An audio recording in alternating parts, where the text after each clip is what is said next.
할렐루야. 오늘도 하나님의 은혜 가운데서 이렇게 말씀을 선포하는 저나 듣는 여러분들이나 동일한 은혜 가운데 거하 계실 하나님 아버지께 영광 올려드립니다. 오늘 말씀을 주제는 아론의 쌍난 지팡이에 대해서 말씀드리겠습니다. 아마 여러분들 그동안 아론의 쌍난 지팡이에 대해서 들어보기는 했어도 이 구속사적으로 무슨 의미가 있는지에 대해서는 아마 들어본 적이 별로 없으실 겁니다. 이게 오늘은 구속사적으로, 그러니까 구원론 쪽으로 아론의 쌍난 지팡이에 대해서 한번 말씀 자세히 올려드리겠습니다.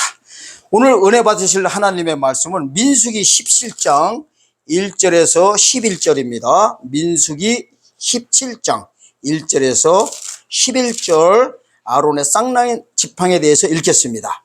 여호와께서 모세에게 일러 가라사대 너는 이스라엘 자손에게 고하여 그들 중에서 각 종족을 따라 지팡이 하나씩 취하되 곧 그들의 종족대로 그 모든 족장에게서 지팡이 12를 취하고 그 사람들의 이름을 각각 그 지팡이에 쓰되 레위의 지팡이에는 아론의 이름을 쓰라. 이는 그들의 종족의 각 두령이 지팡이 하나씩 있어야 할 것임이니라.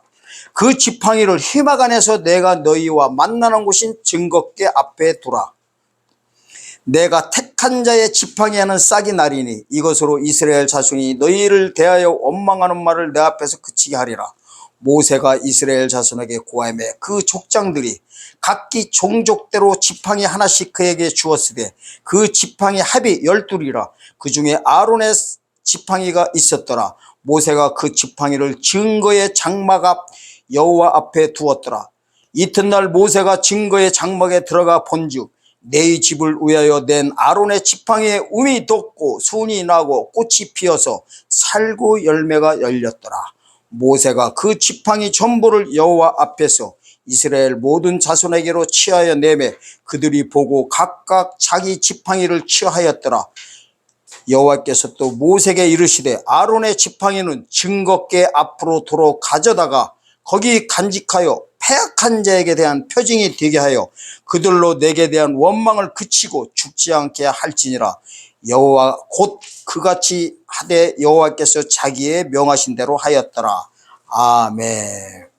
아주 아론의 드디어 쌍난 지팡이에 대해서 일단 다 읽었습니다. 그러려면요 이 아론의 쌍난 지팡이가 여기서 왜 나왔는지 그 배경에 대해서 이제 알아야 됩니다. 성경을요 이게 있어요.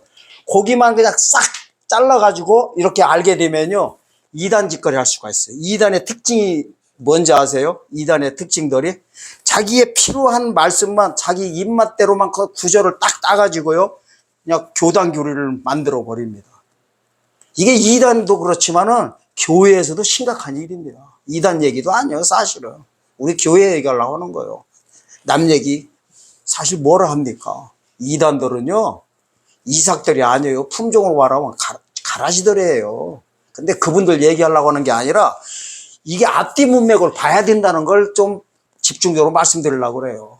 자, 이 배경이 어떻게 된 거냐면요. 이렇게 보셔야 돼요. 민수기 15장을 센터로 해가지고 15장 전까지는요. 출애굽 1년 사건이에요. 홍해 걸려서 1년간 기록이 민수기 15장까지예요. 아멘? 이걸 아셔야 돼. 그리고 그 다음에 38년 후에, 그러니까 1년 지난 데다가 38년 후면은, 광야 생활 38년 후면은 합쳐서 39년 됐을 때부터 16장이 시작되는 거예요. 아멘? 이게 가나안 땅 들어가기 1년 전 사건이에요. 이게요, 모세 오경이요, 38년은 달아나 있어요. 민수기 15장을 센터로 해가지고, 그 앞에는 출애굽 1년 사건, 홍해 건널 때 1년 전 사건이에요. 그때 1년 사건이야, 1년. 그 다음에 38년은 달아나 있고 16장부터 뭔 사건이 벌어지냐면은 요단강 건너서 본격적으로 들어가는 요단강 들어가기 1년 전부터 나와 있는 거예요. 이게 따지고 보면 모세오경이 2년간 기록이에요. 우리는 그동안 40년이라고 자꾸 생각하는 게 복잡한 거예요. 이 기록이 40년이라고 생각하고서 성경 보는 분들하고요. 2년이라고 생각하는 분들은 엄청난 차이가 나요. 하나님의 뜻을 바로바로 알 수가 있어요. 왜 1년간 기록하고 왜 이쪽 1년간 기록한다. 이쪽은요, 우리로 따지면 영혼구원 사건이에요. 이쪽은 육체구원 사건이에요. 이쪽은 초림 사건이라 이쪽은 재림 사건이에요. 그래서 홍해 사건 1년, 요단강 사건 1년 이렇게 해서 2년만 딱 기록한 거예요. 나머지는 안 해버려요. 아멘? 내가 봐도 속 시원하다. 웃으세요. 한 분밖에 안 웃네. 왜? 아니, 제자랑 좀 오면은 인상대로 그렇게 쓰고 계셔. 그 본인들 나와서 좀 해보시던가. 그러면요, 보세요. 이제, 자, 이 첫 사건부터 뭐가 나오냐면요. 많이들 알고 있을 거예요. 고라 사건 나와요, 고라. 고라와 다단과 아비람과 온이 당을 졌대. 이렇게 합쳐가지고 모세와 아론을 공격합니다. 뭔 소리냐면 이거예요. 이게요, 재림 때, 그리고 천년왕국 끝에 벌어진 거 미리 다 보여준 거예요. 여기서부터요, 16장에 뭔 사건 나오는지 아세요? 산채로 땅 갈라가지고 음부 다 그대로 집어넣는 사건이 나와버려요. 불로 쉐러 죽여버리는. 이 첨사건이에요. 아멘? 이게 산채로란 단어가 나와요. 산채로. 16장 33절 보면 이래요. 그들과 그 모든 족속이 산채로 음부에 빠지면 이런 단어들이 나와요. 이게 사실은 산채로 들어가는 장면이요, 2번 나와요. 요한계시록 19장 재림 때 19장 20절에 산채로 그냥 지옥에 들어버리고요. 천년왕국 끝에 곶감하고 백성들 요한계시록 20장 9절에 보면 산채로 그냥요 날려버리는 사건들이에요. 이게 성경 무서워요. 다 요단강 사건으로 다 이게 그때만 딱 나와버려요. 근데 고라라는 인물이 누구냐면요, 모세 사촌 동생이에요. 작은 아버지 아들이에요. 그러니까 지파로 따지면 뭔 지파요? 레위 지파였던 거요. 작은 아버지 아들이라니까요. 그러니까 이제 고라라는 뜻이 뭐냐면 사실은 대머리예요. 대머리 사건. 이거는 재림 사건이에요. 요단강 건널 때 나오는 단어예요. 이름에 다 나와요. 대머리가 뭐냐면은 요한계시록 가면은 어디다가 하나님 입 맞아요. 입안에다가 그게 대머리요. 그래서 나오는 거예요. 이게 쌈박스를 거는 거예요. 저기요, 열왕기하 5장에도 보면요, 엘리사가 거기 나오면 이게 나와요. 대머리라고 조롱하니까 갖다 죽여버린다고요. 숲을 했던 앙콩 2마리가 나와서 아이들 중에서 42명만 따로 죽여버려요. 아니, 세상에 대머리 보고 대머리라고 했다고. 뭐 보고 뭐라고요? 대머리 썼어요, 엘리사가. 그러니까 대머리라고 했어요. 그런데 곰 2마리가, 앙콩 2마리가 나와가지고 어떻게 해버려요? 42명을 죽여요. 이게 후삼년만 42달 동안 죽이는 사건이에요. 곰 2마리가 누군지 아세요? 숲에서 나온다고요. 이거 교회 상징이에요. 짐승사역자도 두 짐승사역자, 요한계시록 가면 두 짐승 나와요. 요 두 짐승이요, 초림 때도 그대로 보여줘요. 생각해보세요. 거기서 곰이, 하나님이 솔직히 곰을 갖다 들어 쓰겠어요? 곰도요, 그러려면은 암놈인지 순놈인지 밝히지 말아야 돼요. 근데 거기 암컷 2마리라고 나와요. 여자는 교회 상징이에요. 세례 요한도 누구한테 뭐가지 땡감 받은지 아세요? 암컷 2마리, 2여자. 헤로당이에요. 거기 나오잖아요. 자기 좋아하는 그 여자와 딸이 합동해가지고 세례요한 뭐가지 좀 잘라달라고 하잖아요. 그게 암컷 2마리 상징들이에요. 전부 다 짐승사역자들이에요. 반대쪽에 서 있는 사람들이에요. 성경 무서워요.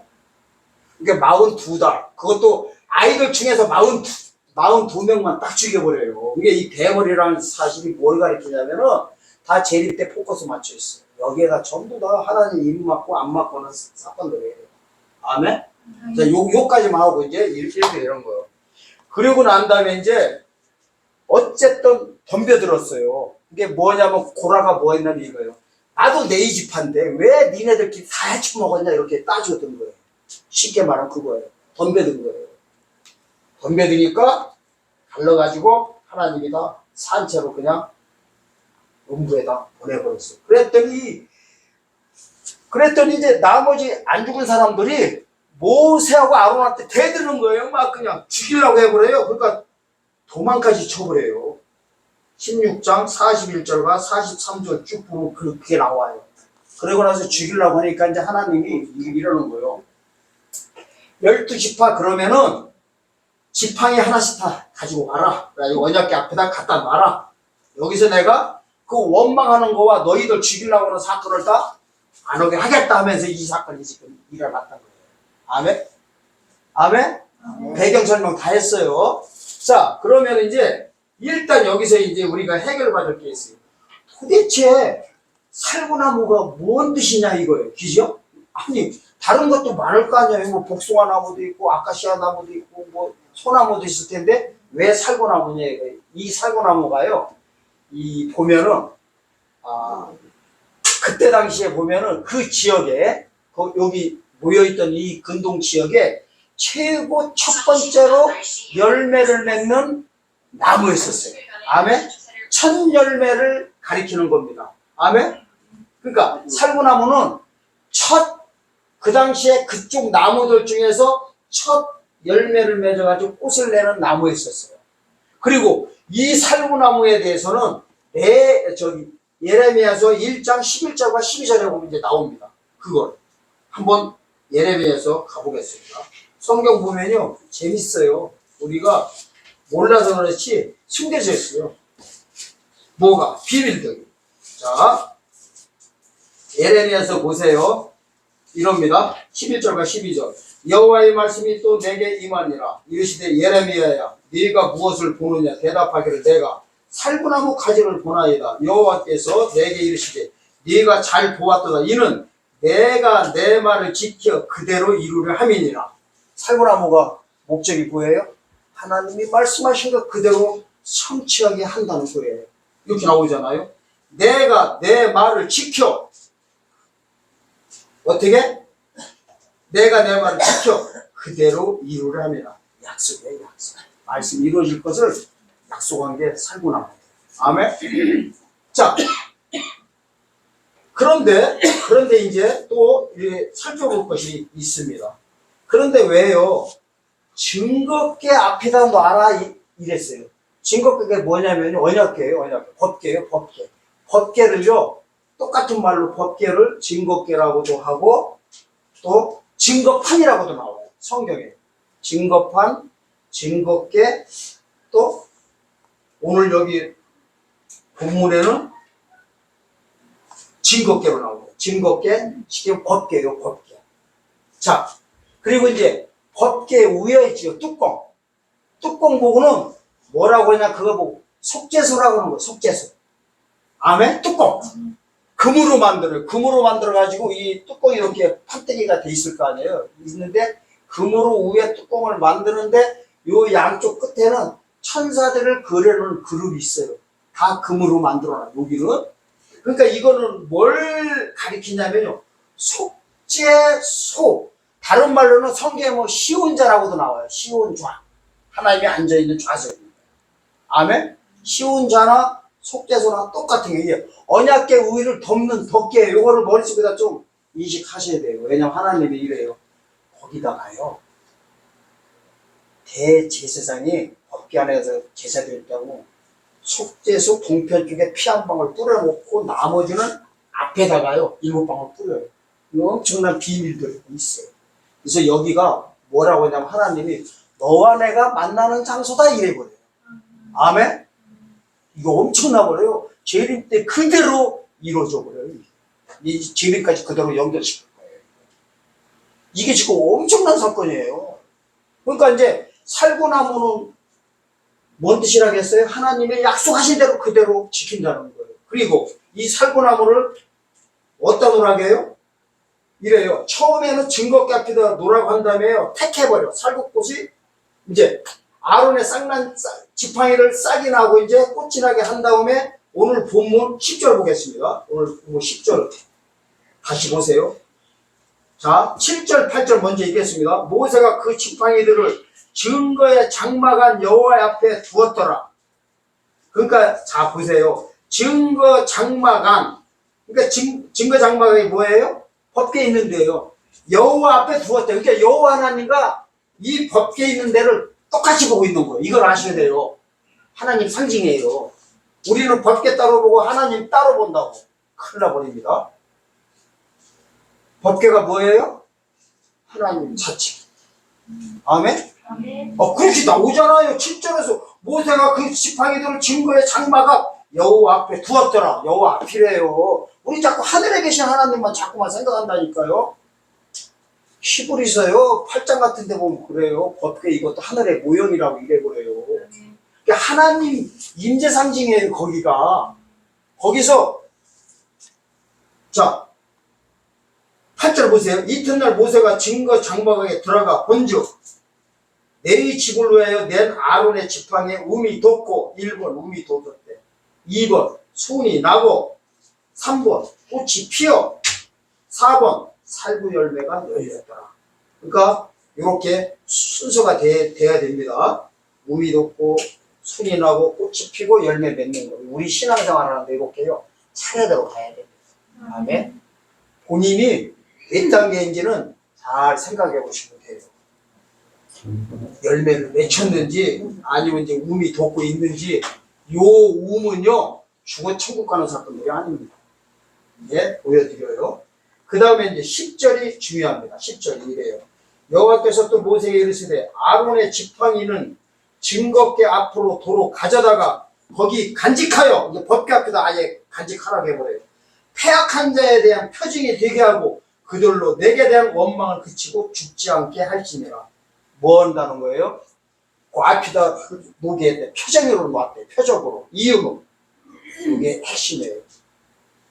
원망을 그치고 죽지 않게 한다는 거예요. 이렇게 숨죽여 있는 거예요. 죽지 않게 하는 거야. 죽지 않게. 아멘? 우리가 얼레벌레 보면 안 돼요. 얼레벌레. 목적이 뭐예요? 죽지 않게. 죽지 않으려 보니까 살구나무에 대한 뜻을 내가 알고서 하나님이 계시하는 것을 지킨다는 것을 그 약속을 지켜야 된다는 거예요. 아멘? 어려워요? 네? 어려워요? 말씀드리는데? 아니요. 아니 나는 어렵게 말하는데 이렇게 쉽게 들어가고 표정들이. 자, 그러면 이제 이 쌍난지팡이가요 사실은요 뭐를 상징하냐면요 이제 이러고서 이제 성경이 샷다마우스 해버려요. 스톱 해버려요. 안 나와요. 어떻게 할 거예요 이거? 어디가 찾을 거예요? 근데요 히브리서 이제 9장 가면요 법궤가 나와요. 법궤가 쌍난지팡이가 히브리서 9장 가야 이제 튀어나와요.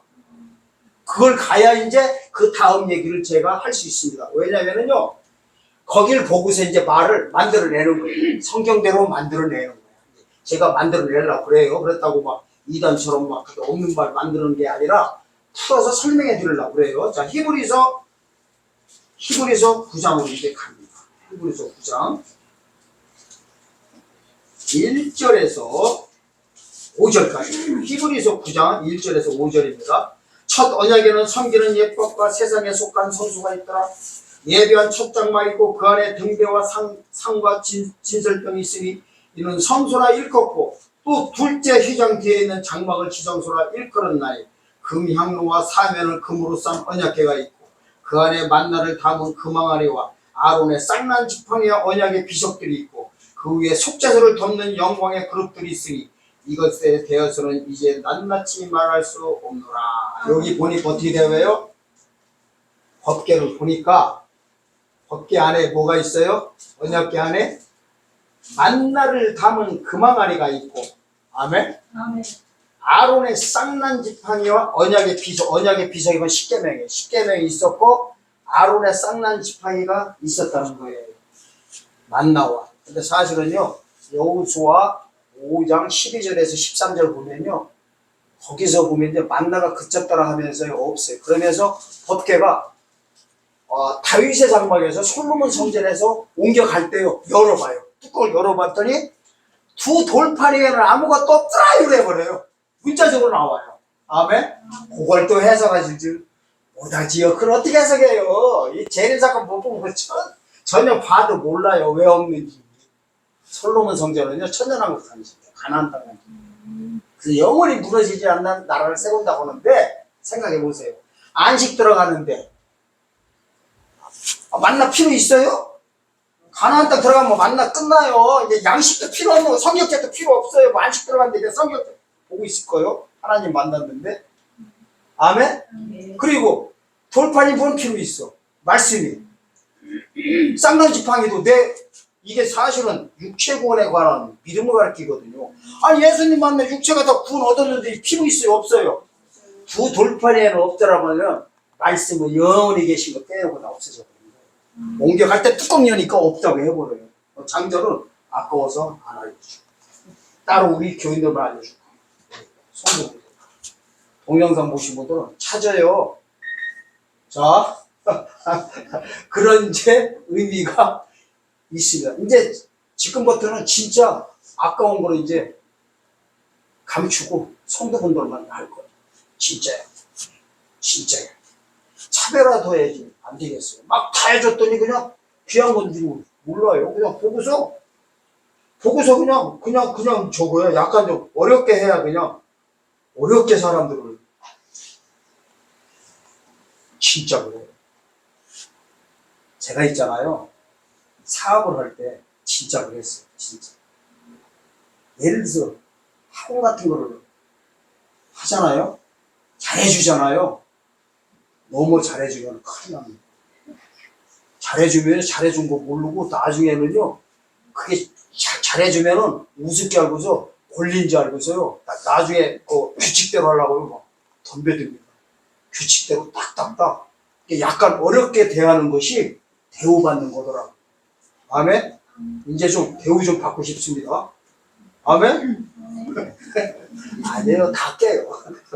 우정한 거예요. 자, 그러면 이제 머릿속에다 집어넣어야 돼요. 뭐냐면은, 왜 속죄소라고 할까요?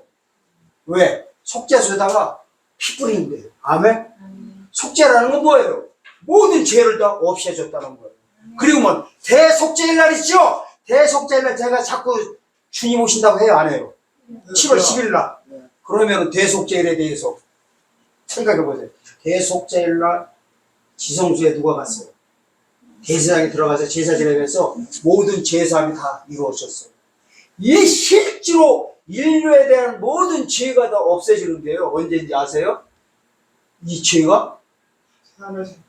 그렇지요. 새하늘과 새 땅이 이루어지는 요한계시록 11장 15절에 보면요. 7개 천사가 나팔을 불매 세상 나라가 그리스도 나라 됐다 해놓고서요. 15절에서 그리스도 나라 천년왕국이 된 걸 선포하고서요. 이래요. 18절에서 하늘이 열린 것을 보니 언약궤가 보인다. 뭔 뜻이에요 이게? 언약궤 말씀대로요. 언약궤 위에고 속죄소가 있다니까요. 여기서 만나는 장소예요. 사람과 모세도요. 여기 와라 했어요. 속죄소 법궤 안에서 만나자요. 거기서 내가 너한테 전할 말을 이르리래요. 너와 나와야 만나는 장소라고 해요. 실제로 만나는 게 뭔지 아세요? 7번째 나팔 불 때요. 주님 직접 영접하는 게 실제로 하나님 대면하는 거예요. 법궤를 직접 대면하는 것을 하늘이 열려서 언약궤가 보인다고 해버립니다. 지금 보면요. 언약궤를 찾아서 영화 제목 있죠. 언약궤를 찾는다고들 난리나요. 어디 있다고 해. 다 거짓말이에요. 거짓말. 언약궤가 언제 없어진지 아세요? BC 586년도에 없어졌어요. 누구에 의해 가지고? 4살짜리에 의해 가지고. 4살이 누군지 아세요? 느부갓네살 왕에 의해 가지고. 4살짜리 조심해야 돼요. 애기들도 4살 때가 지금 위험해요. 예수님 오셨을 때도요. 수전전 사건 일으킨 왕이 누군지 아세요? 시리아 왕 안티쿠스 에피파네스 4세예요. 그게 적그리스의 모형 인물이에요. 느부갓네살과 안티쿠스 에피파네스 4세 왕이 4세인데 그래서 제가 4살짜리에서 조심하라고 하는 거예요. 아멘? 그때요 솔로몬 성전이 무너지면서요 법궤가 없어졌어요. 그 법궤 없어지기 일부 직전에 예레미야서가요 뭐냐면 이거예요. 예레미야가 뭐를 했냐면은 좀 하나님이 우리 솔로몬 성전을 무너뜨려 버려가지고 심판을 한다. 그러니까 회개하라고 외친 거예요. 예레미야서가. 그러니까 사람들이 뭐라고 하냐 이래요. 여기는 여호와의 전이라 여호와의 전이라 여호와의 전이라 세 번 하면서 법궤가 여기 있는 한 우리를 보호해 줄 거다 이래버려요. 얼마나 좋은 말이에요. 하나님이 여기 계시 보호해 준다니까. 예레미야에 거짓말이다. 하나님이 보낸 거 아니다. 자기의 마음의 계시로 인해 가지고 계속 이렇게 한 것이다. 다 심판해 버릴 것이다 하니까 아니다. 14장 보세요. 예레미야에서 이 내용이 쭉 나와요. 하나님이 눈물이 거기 나와요. 하나님의 눈물이 울어. 14절에. 아멘.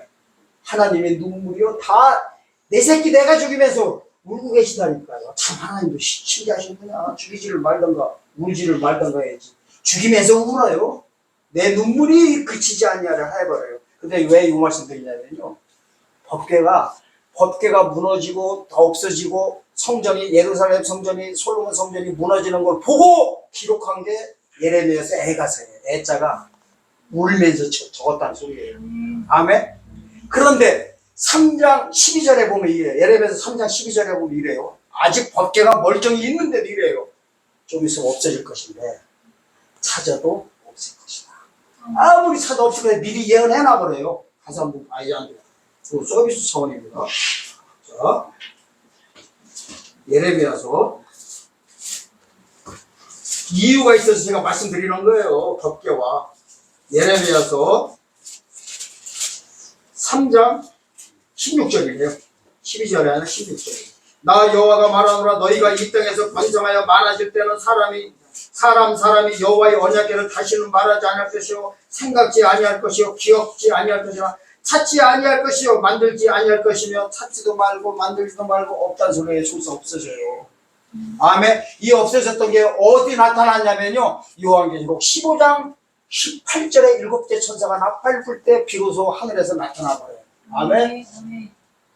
이 사건이 이제 요거에 대해서 이제 조금 더 말씀드리겠습니다. 자, 그러면 이제 증거궤 있잖아요. 언약궤. 언약궤가 뭐는 되냐면요. 이제 하나님과 모세도 만나고 사람의 만나는 장소라고 문자적으로 합니다. 자, 그러면 보세요. 이 아론의 쌍난 지팡이는 뭐를 상징하냐면 이제 이 지팡이의 용도를 알아야 돼요. 아까 히브리서 9장 가서 보니까 법궤 안에 뭐가 있었어요? 쌍난 지팡이가 있었어요. 그러면은 요게 요단강 건너갈 때 같이 가져갔어요? 안 가져갔어요? 당연히 가져갔죠. 요단강 건너갈 때 가져야 될 믿음을 가리키는 이게 홍해를 걷는 지팡이는 모세의 말로 비틀어진 지팡이였어요. 이건 죽어천국 등지는 죽어서 가는 거야. 모세의 지팡이. 홍해 건널 때 필요한 거예요. 우리로 말하면 은혜복음이에요. 은혜복음. 모세 지팡이의 용도를 보여드리겠습니다. 출애굽기 14장 가보겠습니다. 요게 이제 대치돼서 나가야 돼요. 모세 지팡이와 아론의 쌍난 지팡이를 가져야 요게 이제 출임 사건과 재림 사건. 아멘? 예수 피와 어린 양의 피. 영혼과 육체관 사건을 정확히 보여드려요. 자, 14장 출애굽기 14장 보세요. 14장 16절 보세요. 자, 지팡이를 들고 손을 바다 위로 내밀어 그것으로 갈라지게 하라. 이스라엘 자손이 바다 가운데 육지로 행하리라 해놓고요. 바쁘니까 이제 지팡이를 들고 손을 바다 위로 했어요. 이때 무슨 일이 벌어지냐면 21절 사건이 벌어집니다. 21절이에요. 모세가 바다 위로 손을 내어 민대. 자, 손을 내밀었다고 하지만은 안 나와 있지만 21절에 보니까 16절에는 지팡이를 들고 손을 들으라고 했으니까 지팡이 든 걸로 보셔야 됩니다. 이래요. 모세가 바다 위로 손을 내민대 여호와께서 큰 동풍으로 밤새도록 바닷물을 물러가게 하시니 물이 갈라져 바다가 마른 땅이 된지라. 그러니까 모세가 홍해에다가 지팡이 딱 대니까요. 동쪽에서 동풍바람이에요. 다 동쪽이에요. 아멘. 에덴 동산에서요. 동쪽이 뭐부터 시작하는지 아세요? 우리는 에덴 동산을 한목으로 본다고 한 묶음이 아니에요. 에덴의 동쪽에 동산을 만든 게 에덴 동산이에요. 우리가 알고 있는. 에덴이 있으면은 동쪽 방향에다가 한 구석에다가 동산 만드는 그게 나오고 그게 원래는 이렇게 돼요. 에덴의 동편에 동산을 만들었다고 했는데 거기에 문자가 빠져나갔어요. 원어에는 다 있는데 다 동쪽 얘기예요. 그러면은 이래요. 거기 보면 에덴 동산도 시작할 때 보면은 물이 어쪽에서 나와요? 서쪽에서 시작이에요. 하나님 계신 장소가요 서쪽이에요. 서쪽. 동쪽은 은혜의 방향이에요. 그래서 모세 때 무슨 다 있잖아. 장막 이건 뭐다가 동쪽에다 문 다 만들어. 우리 지금 신약교회도 교회가 방향으로 따지면 동쪽에 있는 거예요. 동쪽은 은혜의 방향이에요. 동쪽으로 돌아와서 서쪽에 계신 하나님 만나는 거예요. 아멘? 동쪽으로. 그래서 동쪽으로 가야 전부 다 사함 받아요. 제사함도요. 동쪽으로 다 들어가는 거예요. 에덴 동산 쫓겨난 것도 동쪽에서 쫓겨나요. 동쪽으로 쫓겨난 걸 다시 들어오는 게 구속사예요. 그래서 동쪽 얘기가 계속 나오는 거예요. 계시록 7장 2절에도 보면 하나님의 일을 어디서 와봐요? 에덴 동산에 가요. 동쪽으로 안 해요. 살짝 다 숨겨놔요. 에덴 동산이 어디요? 서쪽이에요? 해가 시작되는 데가? 그렇지요. 다 이래요. 천국문도요. 동에서 이제 열리게 동쪽으로 들어가게 돼 있어요. 아멘. 서쪽 하나님 만나게 돼 있어요. 동에서 서해. 아멘. 자, 그러면 이제 어쨌든 홍해를 건넜던 거는 모세의 지팡이에요. 그 다음에 이제 17장 5절 보겠습니다. 출애굽기 17장 5절 보면 이래요. 여호와께서 모세에게 이르시되 백성 앞에 지나가서 이스라엘 장로들을 데리고 하수를 치던 네 지팡이를 손에 잡고 가라. 내가 거기서 호렙 반석 위에 너를 대하여 서리니 너는 반석을 치라. 거기서 물이 나리니 백성이 마시리라. 모세가 이스라엘 장로들의 목전에서 그대로 행하니라. 여기에 보니까 뭐예요? 지팡이로 뭐를 쳐요? 하수를 치던 거. 그러니까 바로 왕에서요 물이 피디게 했던 거. 이 지팡이를 가지고 호렙산 반석 위에 너에 대해서 서리니 너는 치라고 하는 거예요. 아멘? 치라고 하니까 물이 나오는데 반석이요 두 사건이 나와요. 민수기 이제 20장 가면 나오는데 여기서는요 반석이 추루라는 히브리어 쓰겠어요. 추루. 민수기 20장에는 셀라라는 반석 써요. 이게 돌덩이가 달라요. 이름이 달라요. 우리는 반석거리가 다 똑같은지 알죠? 그게 보이나? 일단은 이렇게 생각하세요. 이쪽은 초린 예수님이라고 생각하세요. 반석이 예수라고 해버려요. 고린전서 10장 1절에서 4절 보세요. 홍해 건너서 홍해 건넌 것이 구름 가운데 세례받았다 이래버려요. 그게 나와서 보니까 그리스도인 반석을 만났다 이래버려요. 반석이 다 누구예요 이게? 예수님이에요. 예수님. 반석 위에 교회를 세우르니 마태복음 16장 베드로가 반석이라고 했다고 거기서 또 16장에서 저기 천주교가 또 튀어나온 거예요. 교황이 교회가 반석에 시작됐다고. 그건 베드로의 이름이지. 반석 거기서 나오는 반석은 하나님 가르쳐요. 예수님 위에 교회 짓지. 반석이다. 베드로 그 반석이다. 교회 지라고 목사님들이 그런 말씀 많이 하는데 그러면 베드로가 하나님이야? 사람 새끼지. 괜히 또 베드로 욕먹게 만들어. 그러니까요. 여기 보세요. 여기 보면 이거 있어요. 호렙산 반석 위에 내가 너에 대해서 선대요. 그러니까 그 반석에 하나님 여기 서 있어요. 잘 봐야 돼요. 얼레벌레 보면 안 돼요. 민수기 20장 가면 하나님 안 서요. 명하라고 해요. 근데 지팡이로 섰다가 작살을 나는 거예요. 그걸 설명해 드리려고 그래요. 사실은 쌍난 지팡이로 했어야 돼요. 거기서. 근데 그거에 대해서 이제 의미를 설명해 드리려고 그래요. 자, 여기서 반석에 대해서 뇌를 대서 쳤대요. 그러면 이제 물이 나니까 마시래. 이거는 은혜 시대를 가리켜요. 애기들이니까 이렇게 하나님이 서가지고 이제 다 열어줘. 치라고 해버려. 이걸 따지면요. 모세는 율법을 가리킨다면 여호수아 들어가는 거를 복음으로 생각하시면 되고 우리로 따지면 이게 영혼구원 사건이라고 민수기 20장 반석은 재림 예수님 상징. 아멘? 아멘. 초림은 그냥 하나님 은혜로 다 구원시켜버려요. 재림 때는 좀 세죠. 자, 그 다음에 그럼 아예요. 20장 가져 봅시다. 민수기 20장. 민수기 20장. 7절부터 보겠습니다. 7절부터 12절까지입니다. 여호와께서 모세에게 일러 가라사대 지팡이를 가지고 내 형 아론과 함께 회중을 모으고 그들의 목전에서 너희는 반석에게 명하여 물을 내라. 여기서 어떻게 내라고 해요? 물을 쳐서 내는 게 아니라 명하라고 합니다. 그러니까 하나님께서 장성한 믿음을 요구하시는 거예요. 왜냐하면 이때는 요단강 들어가니까. 아멘?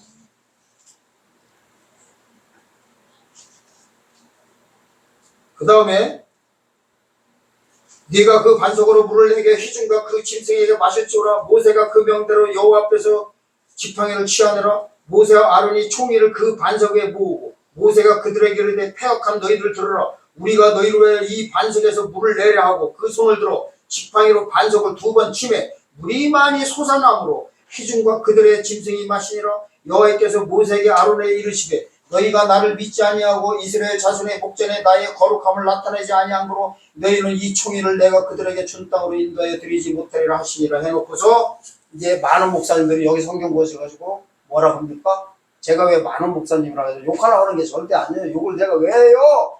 여러분들이 그렇게 했으니까 그대로 얘기하는 것 뿐이에요. 그렇게 아는 사람이 어디 있어요? 치고 들어보세요. 모세가 명하라고 했는데 하나님 말씀 안 듣고 의분을 해가지고 쳐서 그랬다 해가지고 그래서 못 들어갔다 이렇게 또 말씀하십니다. 아멘? 안 들었어요? 그렇게? 다른 교회들이 있을 때 다 신령한 교회들이 있었는데 대답들을 안 해요. 불려고 대답을 안 해요. 자, 보세요. 이제 아까는요 하나님이 반석 위에 서가지고 내라고 했어요. 근데 이번엔 하나님이 안 계세요. 없어. 우리는 이런 걸 유심히 봐요. 그냥 안 봐요. 없어요. 하나님이 써있질 않아요. 그런 다음에 물을 내라고 해요. 명예라라고. 근데 이래요. 치는 거하고 명하는 거는 어떤 차이가 있냐면 이게 있어요. 우리가 애들을 키울 때 해치료로 쎄려버려가지고 키우는 거고 말로 달래고 이렇게 하는 거고는 차원이 똑같아요?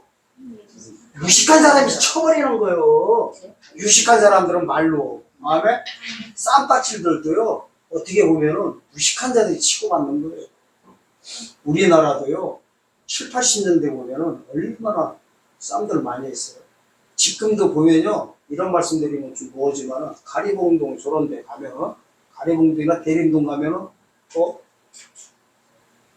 교프님들 싸움 좀 무서워요? 안 무서워요?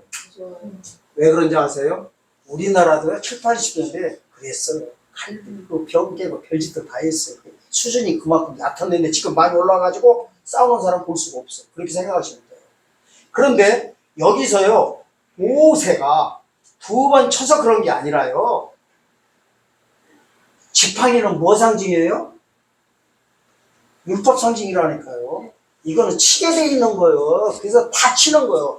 돌도 치고 하수도 쳐서 물들게 하고 홍해 건너는 거 치는 거예요. 그러니까 애기 수준으로 보는 거예요. 은혜로 보는 거예요. 치면 다 나가버렸어요. 그것도 하나님이 서가지고 치라고 해버려요. 아멘? 근데 명하라는 건 뭐냐? 복음을 상징하는 거예요. 율법과 복음의 관계성이에요. 그러니까 율법 가지고는 홍해를 못 건너, 요단을 못 건너가는 거를 보여주신 거예요. 2번 쳐서 그런 게 아니라 지팡이는 칠 수밖에 없는 거예요. 명할 수가 없어요. 모세 지팡이. 명하려면 무슨 지팡이 해야 돼요? 아론의 쌍난 지팡이 해야 돼요. 2000년 전으로 따지면, 구약시대로 따지면 율법과 복음을 변론하고 있는 거예요. 우리로 따지면 영구원과 육체구원을 변론하고 있는 겁니다. 그러면은 모세 이 썩은 지팡이요. 썩었다는 건 뭐예요? 부러지진 않았지만 거기에는 저기가 없어. 생명이 없어. 아멘?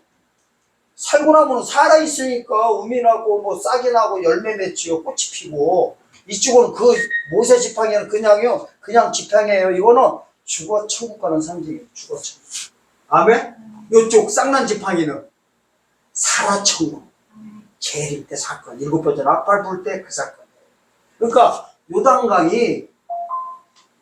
요단강은 육체 구원 받을 자들의 믿음으로 넘어가는 거라면은 홍해는 지팡이는 죽어서 천국 들어가는 우리로 말하면 영원한 사건들이에요.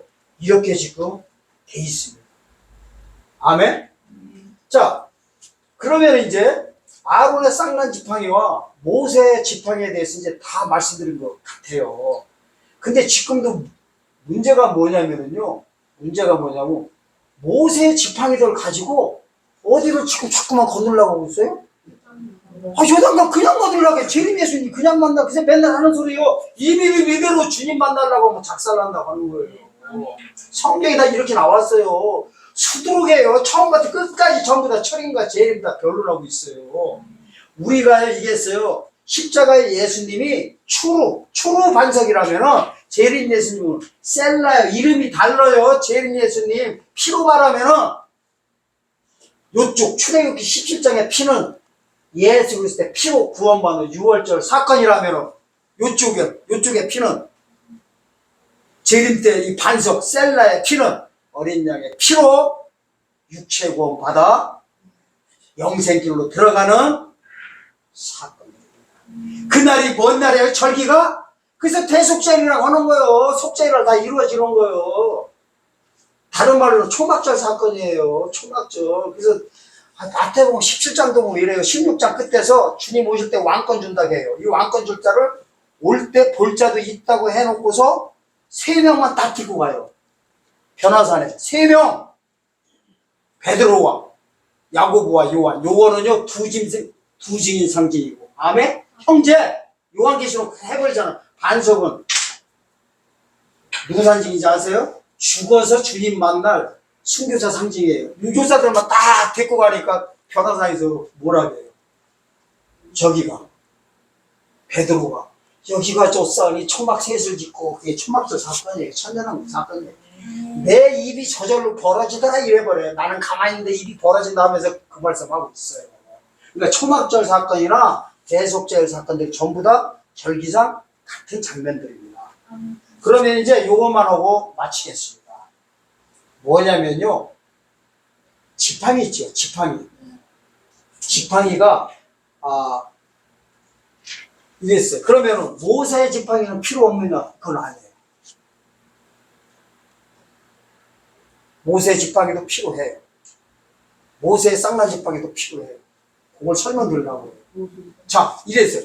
2000년 전에 예수님 만났을 때 율법 없이 어떻게 주님을 바로 영접했어요? 못했어요. 아멘? 모세 때는요. 홍해 안 건너고 어떻게 요단가요? 그가 어떻게 보면 지팡이로 따지면 몇 개 갖고 들어가야 돼요? 네? 2개. 우리도 영원 안 받은 상태에서 어떻게 재림 예수님을 만나요? 육체구원은요. 이삭 영원구원 받은 이삭 상태로 알곡들만 들어가는 거예요. 이삭이 안 된 상태에서 어떻게 들어가요? 아멘? 그러니까 모세의 지팡이는 뭐냐면은 영원구원 받은 믿음 위에 쌍난 지팡이는 나의 죽을 몸을 살려가지고 첫 꽃이 피는 거예요. 이게 어떻게 보면요. 종들한테는 첫째 부활을 가르쳐요. 첫째 부활. 성도한테는 육체 구원을 가르쳐요. 이 두 가지 사역을 보시면은 해주는 거라고 이 말씀들이 그대로 사건들입니다. 그러면은 이렇게 보시면 돼요. 마지막 시대요. 요한계시록 11장 1절에 보면은 마지막 시대의 일하는 증인들이 보면 손에 보니까 뭐 있어요? 지팡이 같은 갈대를 갖고 1260일을 예언하라고 해요. 성전과 제단과 그 안에서 경배하는 자들을 청명하라고 한다고요. 알과 죽기 갈라버리라는 거예요.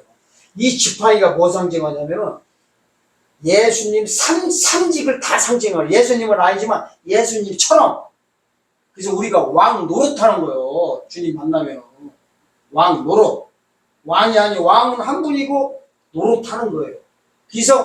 그래서 자꾸 요셉과 다니엘을 왕 시킬 수도 있었는데 불구하고 총리시킨 거예요. 실권은 다 가져버려요. 인장반지 다 옥새 다 가졌는데 바로 왕과 느부갓네살은 다 명예직으로 빠지고 실권 이쪽에 다 행사해버려요. 그게 왕 노릇이에요. 그래서 총리로 이렇게 해줬던 겁니다. 자, 이게 바로 뭐냐면은 모세의 지팡이는요 선지자 상징이에요. 선지자 인도에 했잖아. 그죠? 아론의 쌍난 지팡이는요 뭐 상징이냐면은 대제사장이 갖고 있어요. 선지자와 대제사장. 아멘? 예수님의 상징이 뭐냐면요 왕, 제사장, 선지자라고 여러분도 그거 모르는 분들 없을 거예요. 왕, 선지자, 제사장. 그러면 이렇게 이 상징이 뭐냐면 이거예요. 똑같은 거예요. 재림 때 일하는 손에 지팡이 같은 갈대를 쥐는 순간에 삼직을 다 가져버리는 거예요. 삼직. 선지자. 요한계시록 11장 10절 보고 두 증인들 보고 두 선지자 그려버리잖아요. 그리고 대제사장직을 가져버리는 거예요. 왜? 계시록 11장 18절에서 언약궤가 보이잖아요. 열려가지고 이 사역을 마지막 한 게 누구예요? 두 증인들이에요. 두 증인들이 주의 오시는 길을 예배하고 주님을 영접하면서 법궤가 보여버리거든요. 그러니까 법궤 앞으로 그대로 가가지고 주님을 대면하는 장면입니다. 그러니까 이걸 보면은 대제사장으로서 주님을 영접하고 그 다음에 요 일한 자들에게 하나님이 뭔 권을 줘요? 왕권을 줘요. 왕권을 줘요. 그러니까 왕권까지 다 받아버리는 거예요. 계시록 20장 4절에서 6절. 그러니까 모세 같은 선지자권과 아론 같은 제사장권과 그 다음에 왕으로 삼아줄 천년왕국에서 왕노릇, 천국의 장자총회에서도 영원토록 왕노릇하는 이 삼직을 다 소유하게 됩니다. 그러면은요, 아론의 쌍난 지팡이가 홍해를 건너 가나안 땅에 들어갔다는 의미는 뭘 가리키냐면요, 요거 말하고 마치겠습니다. 하나님과 대면한 거예요. 대면! 법궤를 직접 가가지고 대면한 거예요. 법궤 앞에 직접 간 거라니까요. 아멘? 자꾸요, 가나안 땅 따로 법궤 따로 생각하지 마세요. 가나안 땅이 법궤고 법궤가 가나안 땅이고 가나안 땅이 하나님 나라고 하나님 나라가 법궤고 최종적인 거예요. 아멘? 이거 전부 다 자꾸만 따로 보니까 뭐 땅은 땅대로 보고 법궤는 법궤대로 보고 하나님은 하나님대로 보고 이런 뭐가 보이나요? 자, 고린도전서 13장 고린도전서 이제 13장 12절 보겠습니다. 이게 뭐냐면요, 딴 데 보면은요, 고린도후서 3장 보면요, 하나님이요 이렇게 세 파트로 나눠졌어요. 우리가 구약 시대, 우리도 이러잖아요. 알파부터 오메가 때까지는 구약 시대, 신약 시대, 그죠? 그 다음에 천년 시대, 이게 처음이자 끝이야. 이거를 하나님께서 뭘로 비유했냐면요, 요즘 구약 시대는 수건의 단계로 하나님이 해놓았어요. 수건의 단계. 제 동영상 보면 수건의 단계, 거울의 단계, 얼굴의 단계 있어요. 그걸 보시면 잘 나와 있습니다. 자, 구약 시대는 수건의 단계로 써 있어요. 뭐냐면은 수건 쓰고 주님 바라보는 것처럼 희미하게 보인다, 이게 겁니다. 그 다음에 주님 만나면은 눈에서 수건이 걷어지리라 하면서 거울처럼 만난다고 해요. 거울. 근데 우리가 말하는 이런 거울 아니에요. 지금 좋은 거울이 아니에요. 요때 당시에 거울이 뭐냐면 청동 거울이 있었어요. 청동 거울. 2000년 전. 그러니까 청동 거울 보고 옛날 사람들 보면은 거울 봤잖아요. 모세 때도요, 히맛 들어가서 물두멍이 있죠. 물두멍을 뭐로 만든지 아세요? 여자들 손거울, 그 청동 거울 가지고 다 녹여가지고 물두멍 만들었어요. 그 엄청난 영적인 비밀이 있어요. 어쨌든 거울, 이게 우리 신약 시대는 지금요 청동 거울처럼 희미하게 보고 있는 거예요. 주님을 그렇게 보고 있어요. 아멘? 아멘. 자, 그 다음에 얼굴과 얼굴을 대면해 보는 게 재림때 사건이에요. 이렇게 돼 있어요. 이게 천년왕국에서 벌어지는 일이에요. 이렇게 3단계로 다 돼 있습니다. 구속사적으로 해놓은 게 있어요. 그러면 이제 고린도전서 13장 12절 보면 이제 이해가 갑니다. 이렇게 했습니다. 고린도전서 13장 12절. 우리가 이제는 거울로 보는 것 같이 희미하나. 지금 신약시대예요. 지금은 거울로 보는 것은 희미하대요. 그때가 뭐냐면 재림 때예요. 얼굴과 얼굴을 대하여 볼 것이요. 이제는 내가 부분적으로 아나. 지금은요 부분적으로 안다는 게 이거예요. 뭘 하나 알려면 기도 그냥 금식 기도하면서 하나님 뜻달라면 이렇게 해야 돼. 간신히해요. 그때는 주께서 나를 아시고 같이 내가 언제나 아니라 영계가 다 열려버렸단 소리예요. 하나님한테 물어볼 것도 없어요. 제가 우스갯소리로 궁금한 거 있으면 하나님한테 물어본다고 했잖아요. 왜 하나님 중요한 데마다 말씀 다 꽈배기처럼 이렇게 꽈놨으니까 이걸 제가 질문하려고 하는데, 하나님 만나는 순간에 영계가 열려가지고 제 질문할 것도 없는 거 알면서도 이렇게 말씀드리고 있어요. 지금 궁금증 다 풀려버립니다. 얼굴 대면한다고 해버려요. 대면의 단계 가는 거예요. 이게 바로 쌍난 지팡이 갖고 있는 자들의 위치입니다. 모세 지팡이 가지고요, 홍해 건너 영웅 받은 거를 희미하게 거울 보는 것 같이 한다고 하잖아. 그리고 아는 것도 어떻게? 부분적으로 조금씩 하고. 저도 마찬가지예요. 성경 다 아는 사람 없어요. 그 다음에 이제 한 절만 읽고 마치겠습니다. 요한 1서 3장으로 가서 보겠습니다. 요한 1서 3장 2절부터 3절입니다. 재림때요. 재림때 사건이 보면 이렇게 나와요. 재림하면요, 우리가 예수님을 직접 대면해 본다고 문자적으로 나와요. 그거 보여드리려고 하는 겁니다. 사랑하는 자들아, 우리가 지금은 하나님의 자녀라. 장래에 어떻게 될 것은 아직 나타나지 아니하였으나, 지금은 얘기해요. 지금 안 나타났어요. 그가 나타나심이 되면, 재림 때, 7번째 나팔 때 나타나시면 우리가 그와 같을 줄을 아는 것은 하나님처럼 연기가 다 열린다서 대면해야 돼요. 우리가 그와 같은 걸 아는 것은 그의 계신 그대로 볼 것을 인하여니 주를 향하여 이 소망을 가진 자마다 그의 깨끗하심과 같이 자기를 깨끗게 하니라. 그러니까 이 소망이 뭐냐면은요, 내가 주님이 오셨을 때 이 사역대로 될 걸 소망을 가진 것이, 이 소망이 바로 뭔 소망이에요? 모세의 그 지팡이가 아니라 아론의 쌍난 지팡이, 이 소망의 이 쌍난 지팡이가 본인으로 생각하세요. 그래서요, 요한계시록 14장 거기 보면 요게 나와요. 그거는 이제 종들 얘기예요. 14만 4천이 천국 가서 새 노래를 부르는데 땅에서 첫 구속함을 받은 자다 이래버려. 땅에서 처음으로 구속받았다 이래버려. 아멘? 요게 바로 첫 열매, 첫 살구나무 꽃인 거예요. 그 다음에 이제 로마서 8장 23절에 보면 육체 구원 받는 자들이 나와요. 육체 구원 받는 자들이 이래요. 성령의 처음 익은 열매를 받은 우리가 이래요. 이게 구원받은 우리가 기다린다 그래요. 몸의 구속을 기다린다 그래요. 몸의 구속. 이 몸의 구속이 재림 때 첫 열매예요. 아멘? 진짜 이렇게 되는 거예요. 영혼 구원의 첫 열매는요, 성령을 받는 거고 첫 열매라. 이거는 영적으로 받는 거예요. 그 첫 열매가 받은 우리가 이래버려요.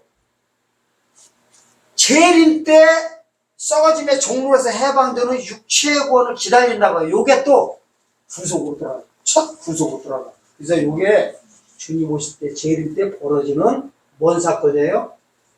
내 몸이 예를 들자면은 아론의 쌍난 지팡이가 본인이라고 생각하세요. 여기서 이 믿음을 가질 때 하나님이 약속했잖아요. 내일 예레미야 1장 11절에서 12절에서 살구나무는 약속대로 하나님께서 입에서 나오신 그 말씀 그대로 지켜준다는 거. 이 소망을 갖는 것이 뭐냐면, 내가 살구나무가 돼가지고 하나님께서 꼭 피워줄 거를 그래가지고 대면하는 거. 법궤 앞에다 놓으라고잖아요.